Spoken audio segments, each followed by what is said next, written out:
За сайн байцгаана уу. За энэ зөвшөөрлийн тухай хуулиар захин мөрөөдөө тоглоомын асуудлыг бүр мөсөө хориглож байгаа. За би байнгын хорон дээр бас байр сууриа илэрхийлсэн.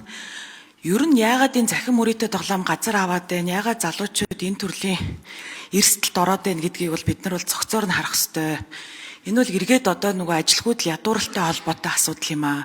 Тэгэхээр эдийн засгаа яаж тэлэх юм, ажлын байр яаж бий болох юм гэдэг асуудал дээрээ бас давхар анхаарал хандуулахгүй бол зүгээр аль нэгэн зүйлийг хорж цагдах тэгээд баахан одоо хүмүүсийг тийм одоо эрүүгийн хэргийн холбогдогчоор татах энэ төр асуудал чинь бол бас эцсийн шийдэл биш шүү гэдгийг бол бас давхар хэлхийг хүсэж байна. За тэгээд энэ зөвшөөрлийн тухай хуульд нэмэлт өөрчлөлт оруулж байгаатай холбогдуулаад банкны тухай хуульд нэг нэмэлт оруулаад ирсэн байж байгаа. За энэ бол бас ноцтой харагдаад байгаа юм аа.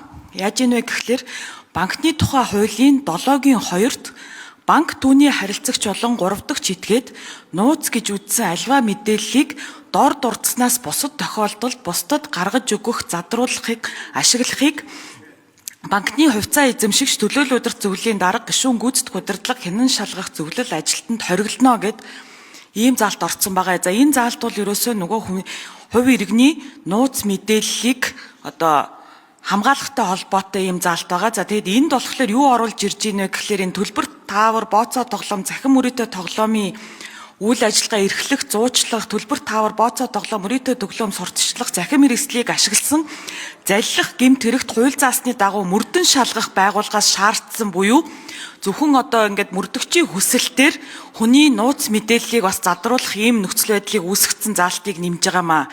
Тэгэхээр энэ бол одоо яг энэ нөхцөлд бол шаардлагагүй гэж харж байна.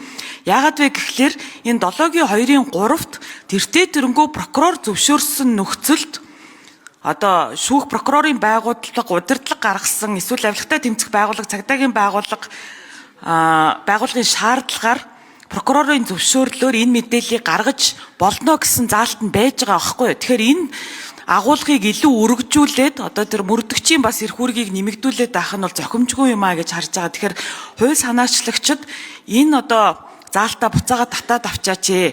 Яг л бид нар цаашид бол ер нь бол одоо энэ эрүүгийн хэрэг хянан шийдвэрлэх үйл ажиллагааг илүү одоо нөгөө иргэндээ ээлтэй, хүн төвтэй, хүний эрх хэрэгчлөөг дээдлсэн байдлаар зохицуулахыг зорж байгаа. За нөгөө талаас ер нь энэ хувь хүний нууцтай холбоотой асуудлууд бол маш эмзэг хэвээр байгаа. Энэ цаг мөчид бол ийм цонх нээгээд авах шаардлагагүй гэж үзэж байгаамаа. Тэгэхээр энэ асуудлыг хойш нь татаад авчаач гэж одоо энэ хууль санаачлагчид хэлэх гэсэн юм.